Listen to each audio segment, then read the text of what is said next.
दोस्तों, welcome to our channel. और आज हम आपके लाए हैं हमारे सॉल्यूशन चैप्टर की जो हमने सीरीज चला रखी थी उसका last topic want Hoff factor. तो इसमें हम आपको पूरा वांट ऑफ फैक्टर समझाएंगे और आपको ये भी बताएंगे कि कौन कौन सी कॉलिगेटिव प्रॉपर्टी के साथ आप किसी वांट ऑफ फैक्टर का कैसे यूज़ कर सकते हो। तो इसमें हमने सारे फॉर्मूले इंक्लूड किए हैं और सारे थ्योरीज इंक्लूड किए हैं। आप किसी भी स्टेट एग्ज़ाम, बोर्ड एग्ज़ाम या किसी भी एग्ज़ाम की तैयारी कर रहे हो तो ये वीडियो आपके लिए बहुत ज़्यादा ज़रूर रहेगी। तो चलिए शुरुआत करते हैं। तो शुरुआत करते हैं हम सबसे पहले वांट ऑफ फैक्टर की डेफिनेशन से। तो ये है वांट ऑफ फैक्टर होता क्या है। सबसे पहले हमें ये समझना है कि वांट ऑफ फैक्टर होता क्या है। तो देखिए, वांट ऑफ फैक्टर क्या होता है? The ratio of observe value of colligative property. Observe यानी कि जो हमने एक्सपेरिमेंट से निकाली है, ठीक है। तो द रेशियो, रेशियो मतलब 1/1, उसका रेशियो निकालना, बटे में, सही बटे में निकालना, जैसा आप समझते हो। तो ratio of observe value of colligative property और experimental value of a colligative property to the normal calculated value of the same property is known as van't Hoff factor. तो देखिए, वांट ऑफ फैक्टर क्या होता है, ये आसान भाषा में क्या कह रहा है? आसान भाषा में वांट ऑफ फैक्टर के लिए कह रहा है कि आपके रेशियो निकालो, आप किसका? एक सेम कॉलिगेटिव प्रॉपर्टी का, ठीक है। मतलब आपको वो कॉलिगेटिव प्रॉपर्टी वही होनी चाहिए, बस आपने क्या करना है, उसका रेशियो निकालना है। रेशियो किसका? एक तो वो वैल्यू रखो जो आपने एक्सपेरिमेंट से निकाली है, तो एक्सपेरिमेंटल वैल्यू को, ठीक है। और एक तो आप वो वैल्यू निकालो जो एक्सपेरिमेंटली आपने निकाली है। एक्सपेरिमेंटली आपके पास कुछ ना कुछ वैल्यू तो आएगी। दूसरा, एक वो निकालो जो बाद में आपने ऑब्जर्व की है, ठीक है। मतलब सिंपल सी बात बताएं कि पहले किसी सॉल्यूट का मॉलिक्यूलरिटी क्या थी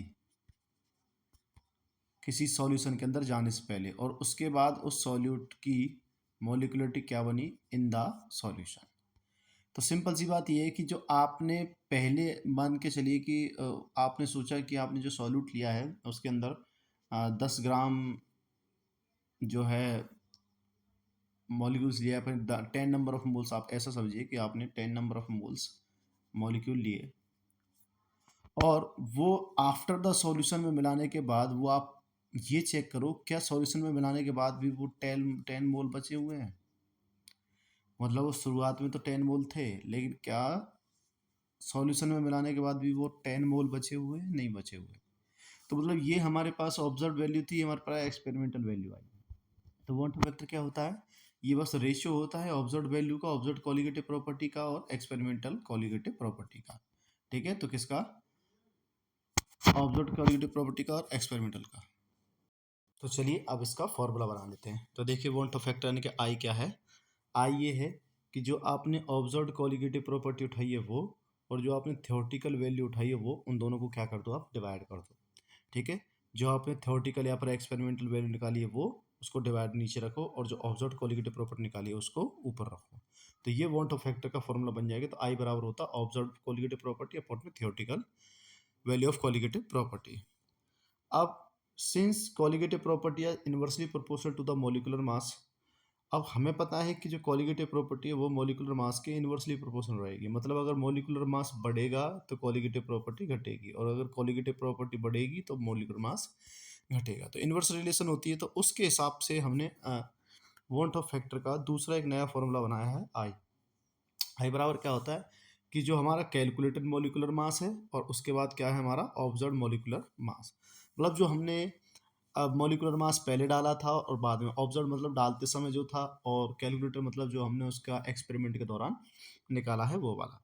तो कैलकुलेटर मॉलिक्यूलर मास और ऑब्जर्व मॉलिक्यूलर मास, ये हमारा दूसरा फार्मूला बन जाएगा। तो हमने आपको आई के दो फॉर्मूले बता दिए। अब टेक्निकली ये क्वेश्चन, इससे जनरली क्वेश्चन नहीं पूछता है इन फॉर्मूलों से। फॉर्मूले जहाँ से क्वेश्चन बनता है वो हम आपको बता देंगे।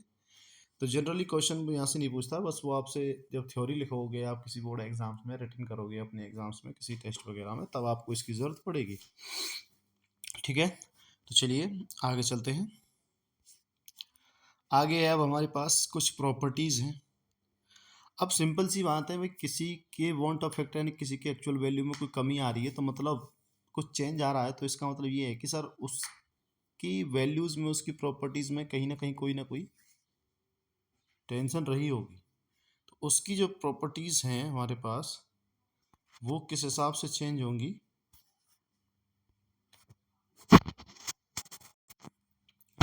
तो मोस्टली जो क्वेश्चन बनता है हमारा वो सबसे ज़्यादा बनता है इन्हीं से, क्वालिटेटिव प्रॉपर्टीज़ की जो वैल्यूज़ हैं इनसे। अब सिंपल सी बात है, हम आपको कुछ बता रहे थे, अभी बीच में डिस्टर्बेंस हो गया था, कोई दिक्कत नहीं। देखिए, हमने आपको बताया कि क्वालिटेटिव प्रॉपर्टी में उसकी ऑब्जर्व्ड वैल्यू से और उसकी कैलकुलेटेड वैल्यू के अंदर कुछ अंतर आता है। ये चेंज किस कारण आता है, इसके पीछे रीजन क्या है, तो इसी कारण का पता लगाने के लिए हम उसकी प्रॉपर्टीज़ को पढ़ते हैं। तो प्रॉपर्टीज़ क्या है, देखिए, आपने आई की वैल्यू निकाली, आपके पास फॉर्मूलेज हैं, observed colligative property, theoretical colligative property से और कैलकुलेटेड मॉलिक्यूलर मास से और ऑब्जर्व्ड मॉलिक्यूलर मास से। लेकिन हमें कैसा पता लगेगा कि कोई चीज़ सॉल्यूशन के अंदर मिल करके बढ़ रही है या कोई सॉल्यूशन के अंदर जा करके घट रही है। तो देखिए, उसका हम पता लगाने के लिए क्या करेंगे, आपने जो फॉर्मूला निकाला है आई वाला, ऑब्जर्व्ड कोलिगेटिव प्रॉपर्टी और एक्सपेरिमेंटल कोलिगेटिव प्रॉपर्टी वाला, अगर आई की वैल्यू 1 से छोटी आती है तो आप समझ जाना कि जो सॉल्यूट है उसका क्या हो रहा है, डिसोसिएशन हो रहा है, मतलब सॉल्यूट टूट रहा है एक से ज़्यादा भागों में, 1 से 2, 2 से 4। लेकिन अगर जो वैल्यू आती है आई की वो लेस देन 1 आती है, तो ये क्या है, यहाँ पर ये समझना कि इसका क्या हो रहा है, एसोसिएशन हो रहा है। क्या हो रहा है, एसोसिएशन, मतलब वो 2 थे मिलकर के कितने हो गए हैं, 1 हो गए। मतलब सिंपल सी बात है, इसमें सॉल्यूट के अंदर जो नंबर ऑफ मॉलिक्यूल्स है डिसोसिएट होकर के बढ़ेंगे और इसमें घटेंगे। ये मोस्टली आपका ऑप्शन टाइप में क्वेश्चन फंसता है कि अगर आई की value greater than less than 1 होने से या ग्रेटर देन 1 होने से आपकी आई की वैल्यू पे क्या प्रभाव पड़ेगा, यानी कि कब डिसोसिएशन होगा और कब एसोसिएशन। तो ये टर्म आपको याद रखनी है बहुत अच्छे से। चलिए नेक्स्ट चलते हैं, अब एक एग्जांपल देख लेते हैं। एग्जांपल में आपको बता दें, जैसे कि the value of I for aqueous solution is 2। ठीक है, अब एक्वस सॉल्यूशन इसमें कट गया थोड़ा सा, हम बताते हैं आपको। इसमें ये बात करा KCl की, किसकी, KCl की, मतलब KCl जब वाटर के साथ जाएगा तो K पॉजिटिव और Cl नेगेटिव में ब्रेक डाउन हो जाएगा, तो इसीलिए उसकी आई की वैल्यू क्या है, आई की वैल्यू है 2। लेकिन एसिटिक एसिड के लिए, जब हम एसिटिक एसिड या इथेनोइक एसिड को बेंजीन के अंदर डालते हैं तो वो एस डिसोसिएट ना होकर के क्या हो जाता है, एसोसिएट यानी कि इकट्ठा हो जाता है। वो दो मिलकर के क्या बना देते हैं, एक बना देते हैं। तो दो मतलब एक बन के ऑब्जर्व वैल्यू अपॉन में 2, तो कितना आ गया 0.5। तो ये चीज़ ध्यान रखने वाली बात है, एग्जाम्पल में से पूछा जाता है, तो यहाँ ध्यान रखें। एक का सॉल्यूशन ऑफ KCl है, तो KCl टूट करके दो हिस्सों में कोलिगेटिव प्रॉपर्टी देता है, यानी कि आई की वैल्यू 2 आएगी और इसकी क्या आएगी 0.5। सिंपल सी बात है कि सर ये इकट्ठा हो गया और ये टूट के डिसोसिएशन हो गया उसका। चलिए ठीक है, क्योंकि आई की वैल्यू देखो आपने ग्रेटर देन 1 आई है, तो डिसोसिएशन ऊपर बताया था हमने आपको। ठीक है, अब सबसे जो मेन क्वेश्चन पूछे जाते हैं वो पूछे जाते हैं कि हम वांट ऑफ फैक्टर को कैसे इंक्लूड करें अपनी कोलिगेटिव प्रॉपर्टीज़ के अंदर। तो देखिए, पहले के चैप्टरों में, पहले के हम टॉपिकों में ऑलरेडी पढ़ चुके हैं कि हमने elevation in boiling point, depression in freezing point और पाई आर टी की वैल्यू निकाली थी, प्रेशर की, ऑस्मोटिक प्रेशर की वैल्यू निकाली थी। तो अब हमें क्या करना है कि हमें इस वांट ऑफ फैक्टर को उसके अंदर इंट्रोड्यूस कराना है। तो देखिए, इंट्रोड्यूस कराना कुछ नहीं है, कुछ ज़्यादा बड़ा हलवा नहीं है, बस छोटी सी ट्रिक है। ट्रिक ये क्या है कि only include I in the main formula. तो जो भी आपको delta T V, delta T F और ऑस्मोटिक प्रेशर का जो फार्मूला आपको याद है, उसमें बस मेन फार्मूले में आपको आई चिपका देना और आपकी जो है want Hoff factor for colligative properties के लिए बन जाएगा। अगर कोई चेंज भी होगा तो आप आई की वैल्यू उसमें लगा करके चेक कर सकते हैं। जैसे हमने लिखा रहा था for relative lowering in vapour pressure, RLVP, क्या, RLVP, relative lowering in vapour pressure. तो relative lowering in vapour pressure का फॉर्मूला क्या था हमारे पास, देखो एक्चुअली में जो मेन फॉर्मूला था उसमें आई नहीं थी, ये नहीं था, वही फॉर्मूला था P0 माइनस PS अपॉन में P0, यानी कि pressure in pure, pressure in solution upon में pressure in pure, N2/N1, number of moles of solute और नंबर ऑफ मोल्स N2/N1। ठीक है, तो ये था हमारे पास। लेकिन आप देखोगे कि जब हमने इसको इंट्रोड्यूस कराया कोलिगेटिव प्रॉपर्टी के बेस में, तो हमने बस क्या है वांट ऑफ फैक्टर के लिए आई को इसमें इंक्लूड करा दिया। अब सेम उसी टाइप से हम आगे वाले फॉर्मूले भी उठा लेते हैं, जैसे कि एलिवेशन एंड बॉइलिंग पॉइंट का फॉर्मूला था डेल्टा टी बी बराबर के बी एम, ये था ना। तो हमें क्या किया, डेल्टा टी बी जो उसका मेन फॉर्मूला था उसमें बस आई को इंट्रोड्यूस करा दिया, तो ये बन गया रिलेटिव लोडिंग कॉलिगेटिव प्रॉपर्टी के लिए एलिवेशन एंड बॉइलिंग पॉइंट। ठीक है, वॉट ऑफ फैक्टर के लिए तो बस कुछ नहीं, मेन फॉर्मूला में हमने वॉट ऑफ फैक्टर का मल्टीप्लाई किया, जैसे डेल्टा टी एफ बराबर आई के एफ है और पाई बराबर आई सी आर टी, पाई बराबर आई सी आर टी। ठीक है, तो ये हमारे पास फॉर्मूले बन गए, जिसमें से कि pressure and pure minus pressure solution अपोज में प्रेशर एंड प्योर बराबर आई एन टू अपोन में एन वन। दूसरा किसके लिए, एलिवेशन बॉइलिंग पॉइंट के लिए डेल्टा टी बी आई के बी एम। तीसरा फ्रीजिंग पॉइंट के लिए डेल्टा टी एफ बराबर आई के एफ एम। चौथा पाई बराबर आई सी आर टी।